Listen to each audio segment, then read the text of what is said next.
It was probably around September or October of last year, 2021.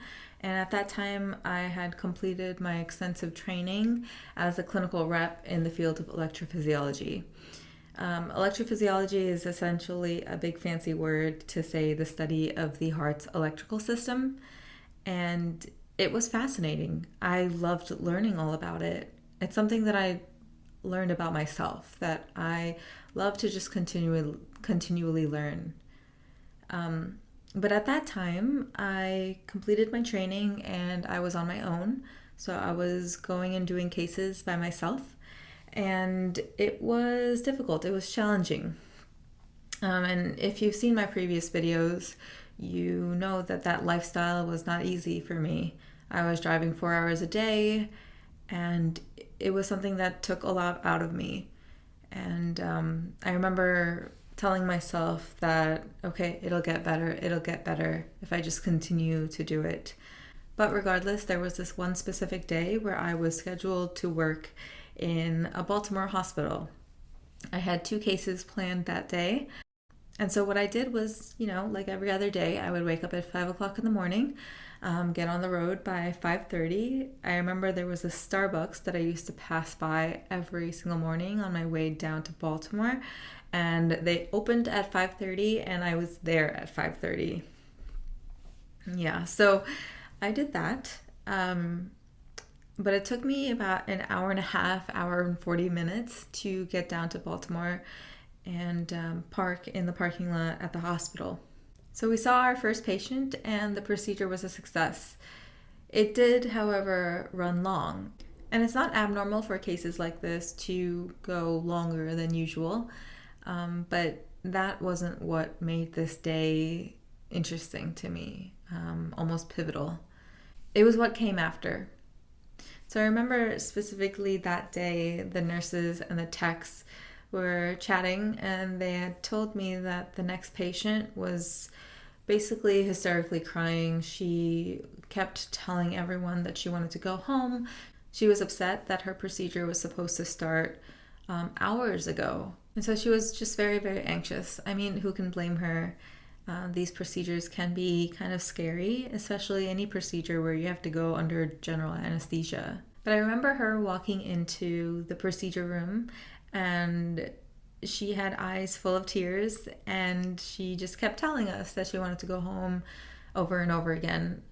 But I think in that moment, something inside me clicked where I ran over to her and I, first things first, asked her if she wanted a hug. I know it is kind of cheesy to do that, but I know that sometimes that even a hug can make all of the difference. She didn't respond to that, and so what I did after was I asked one of the nurses to bring her a chair to sit in. And I specifically remember kneeling down in front of her and asking her what was on her mind. And it was like the floodgates opened. She completely spilled everything. She talked about how she wasn't able to sleep in the past week and how her son is autistic and that she was so worried about him and how she was scared for the procedure itself. And so I just sat there and I listened to her. And then we gave her tissues so that she could blow her nose and dry her eyes. And then I remember telling her that I could tell that she had a lot going on and that it's definitely not easy. But I did mention that she took the time to get up in the morning, get dressed, and drive herself to the hospital for this procedure. And that, yes, the earlier procedure did go long, but there was nothing in the world that we wanted to do than to help her in that moment. So then I asked her if she would help us help her, and she finally nodded, and we were able to help her up onto the procedure table. And to be quite honest, I don't think there was a feeling like it. I felt like I actually helped someone that day. I remember the doctor rushing in and saying, "Wow, she's on the table. Okay, let's get started." And it was just so funny because I remember looking at the anesthesiologist in the corner of the room and she smiled at me. and then turned to the doctor and said, "You should thank her. You should thank her because she's the reason why this patient is on the table today." Wow. The procedure was a success, and I was really happy that I was able to be a part of it and that we could help her. But as I was walking out of the hospital, I realized that the satisfaction of helping that woman overcome her emotions and her fears in that moment was so much more rewarding than assisting in the procedure itself. And I think that was huge.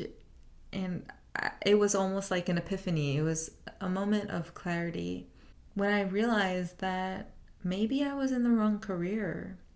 At that time, I didn't really know what that meant for me because I was still pretty new as a clinical rep. I'm holding my phone like this because my phone keeps overheating, and I just want to finish this video because it's so important.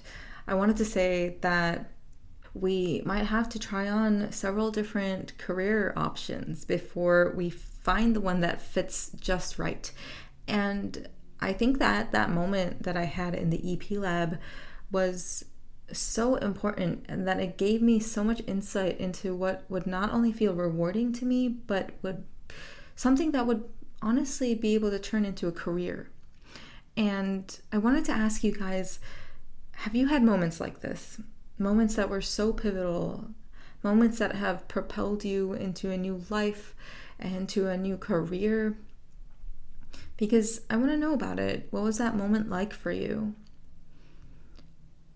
Because since I've quit my job, I am currently now exploring new career options where I can help others and utilize compassion and empathy on a daily basis. And I think that it's so needed in the world that we live in today. So I'm going to close this video up. If you like this video, please give it a like and subscribe to the channel if you want to see more content like this. And if you do, I will see you in the next one.